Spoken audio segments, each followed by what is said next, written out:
Hi എല്ലാവരും ഊണൊക്കെ കഴിഞ്ഞ് റെസ്റ്റ് ചെയ്യല്ലേ. അപ്പോൾ നമ്മുടെ ഇന്നത്തെ റെസിപ്പി എന്താണെന്ന് കാണണ്ടേ? ഒരു പച്ചടിയാണ് കേട്ടോ. നമ്മൾ സാധാരണ പല രീതിയിലുള്ള പച്ചടികൾ ഉണ്ടാക്കാറുണ്ട്.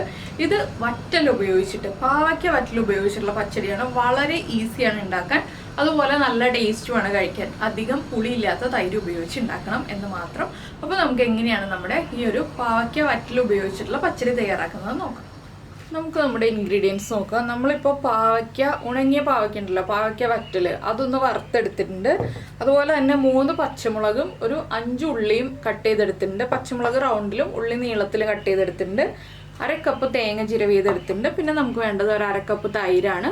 കട്ട് തൈരാണെങ്കിൽ 1/2 കപ്പ്, ലൂസായിട്ടുള്ള തൈരാണെങ്കിൽ ഒരു 3/4 കപ്പ് വരെ എടുക്കാം കേട്ടോ. പിന്നെ തൈരിൻ്റെ പുളി അനുസരിച്ച് നിങ്ങൾക്ക് അളവിൽ വ്യത്യാസം വരുത്താം. പുളി കുറഞ്ഞ തൈരാണെങ്കിൽ കൂടുതൽ ചേർക്കുക, പുളി കൂടിയ തൈരാണെങ്കിൽ കുറവ് ചേർക്കുക. അപ്പോൾ ആദ്യം നമുക്ക് ഇതിലേക്ക് വേണ്ട അരപ്പ് റെഡിയാക്കി എടുക്കാം. അതിനുശേഷം നമുക്ക് ബാക്കിയുള്ള കാര്യങ്ങൾ ചെയ്യാം. ഇപ്പോൾ നമ്മളൊരു മിക്സിയുടെ ജാർ എടുത്തിട്ടുണ്ട്. അതിലേക്ക് നമ്മൾ എടുത്തു വെച്ചിരിക്കുന്ന തേങ്ങ ചിരവിയത് ചേർക്കുക. ഇതിലേക്ക് ഒരു 1/4 ടീസ്പൂൺ ചെറിയ ജീരകം, നമ്മുടെ ക്യൂമിൻ സീഡ്സ് ചേർക്കുക. ഇനി നന്നായിട്ടൊന്ന് അരച്ചെടുക്കുക.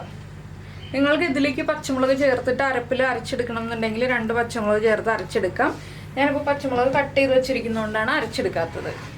അപ്പോൾ നമ്മുടെ തേങ്ങ നമ്മൾ നന്നായിട്ട് അരച്ചെടുത്തിട്ടുണ്ട്. ഇനി ഇതിലേക്ക് ഒരു 1/2 ടീസ്പൂൺ കടുക് ചേർത്തിട്ട്, കടുക് ഒന്ന് പൊടിഞ്ഞു വരുന്ന രീതിയിൽ, നന്നായിട്ട് അരയണ്ട, ഒന്ന് ചെറുതായിട്ട് തരിതരിപ്പായിട്ട് അരയുന്ന രീതിയിൽ ഒന്നുകൂടി ഒന്ന് അരച്ചെടുക്കുക. ഇപ്പോൾ കണ്ടോ, നമ്മുടെ കടുകും തരിതരിപ്പായിട്ട് അരഞ്ഞു കിട്ടിയിട്ടുണ്ട്. ഇനി നമുക്ക് നമ്മുടെ കറി റെഡിയാക്കി തുടങ്ങാം.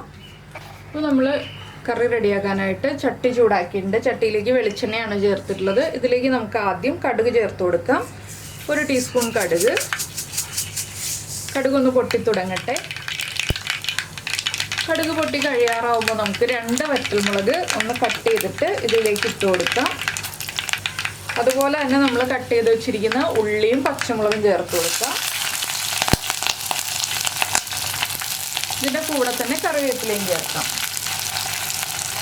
ഇനി നമ്മൾ ഈ ഉള്ളി ഒന്ന്, പച്ചമുളകും ഉള്ളിയും ഒന്ന് കുക്കായി വരുന്നത് വരെ ഒന്ന് ഇളക്കി കൊടുക്കുക. ഒരുപാട് സമയം കുക്ക് ചെയ്യേണ്ട, ജസ്റ്റ് ഒന്ന് കുക്കായി വന്നാൽ മതി. അതിനുശേഷം നമ്മൾ അരപ്പും കൂടി ചേർത്ത് നമുക്ക് കുക്ക് ചെയ്തെടുക്കാനുള്ളതാണ്. ഈ ഒരു സമയത്ത് നമ്മുടെ തൈര് നമ്മളൊന്ന് ഉടച്ച് വയ്ക്കണം. ഒരു ഫോർക്കോ സ്പൂണോ ഉപയോഗിച്ചിട്ട് ഒന്ന് ഉടച്ച് വയ്ക്കണം. അപ്പോൾ ഈ ഉള്ളി ഒന്ന് വഴന്ന് വരട്ടെ, അതുവരെ നമുക്ക് ഇളക്കി കൊടുത്തുകൊണ്ടിരിക്കാം. അപ്പോൾ നമ്മുടെ ഉള്ളിയും പച്ചമുളകും ഒക്കെ ഒന്ന് വഴന്ന് വന്നിട്ടുണ്ട്. നമുക്ക് ഇതിലേക്ക് അരപ്പ് ചേർത്ത് കൊടുക്കാം. ഞാനൊരു 1/4 ടീസ്പൂൺ ഉപ്പ് ചേർത്തായിരുന്നു കേട്ടോ ഉള്ളിയൊക്കെ ചേർത്ത് കഴിഞ്ഞപ്പോൾ. ഇനി നമുക്ക് ഈ അരപ്പൊന്ന് കുക്ക് ചെയ്തെടുക്കണം. അരപ്പിൻ്റെ ഈ റോ ടേസ്റ്റ് ഒന്ന് മാറി വരുന്നത് വരെ ഒരു 2 മിനിറ്റ് ഒന്ന് ഇളക്കി കൊടുക്കുക. ഹൈ ഫ്ലെയിമിൽ വെച്ചിട്ട് തന്നെ നമുക്ക് കുക്ക് ചെയ്യാം. അരപ്പ് നന്നായിട്ട് കുക്കായി വന്നു കഴിഞ്ഞിട്ട് വേണം നമുക്ക് ബാക്കിയുള്ള കാര്യങ്ങൾ ചെയ്യാനായിട്ട്. അപ്പോൾ മൺചട്ടിയിലാണ് വയ്ക്കുന്നതെങ്കിൽ നിങ്ങൾ ശ്രദ്ധിക്കുക, അരപ്പിൻ്റെ ചൂടൊന്ന് കുറഞ്ഞ് വന്നിട്ട് തൈര് ചേർക്കുക കേട്ടോ, ഇല്ലെങ്കിൽ തൈര് ലൂസായി പോവും. അപ്പോൾ അതൊന്ന് ശ്രദ്ധിക്കുക നമ്മൾ. അപ്പോൾ ഞാനിതൊന്ന് കുക്ക് ചെയ്തെടുക്കട്ടെ. അപ്പോൾ നമ്മുടെ അരപ്പ് ഇതാ നന്നായിട്ട് കുക്കായി വെള്ളമൊക്കെ വറ്റി വന്നിട്ടുണ്ട്. ഞാനിപ്പോൾ ഫ്ലെയിം ഓഫ് ചെയ്ത് വെച്ചു. ഒന്ന് ഇളക്കി കൊടുത്തുകൊണ്ടിരിക്കുകയാണ്. ഫ്ലെയിം ഓഫ് ചെയ്തിട്ട് 1 മിനിറ്റ് ഒന്ന് ഇളക്കി കൊടുക്കുക. അതിനുശേഷം ചൂടൊന്ന് കുറഞ്ഞ് വരുമ്പോൾ നമുക്കിതിലേക്ക് നമ്മുടെ തൈര് ഉടച്ച് വെച്ചിരിക്കുന്നത് ചേർക്കാം.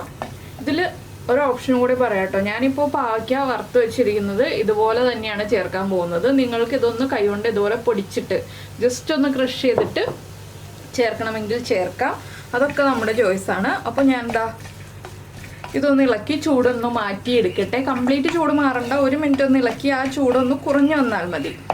അപ്പോൾ നമുക്കിനി നമ്മുടെ തൈര് നമ്മുടെ ഈ ഒരു അരപ്പിലേക്ക് ചേർത്ത് കൊടുക്കാം.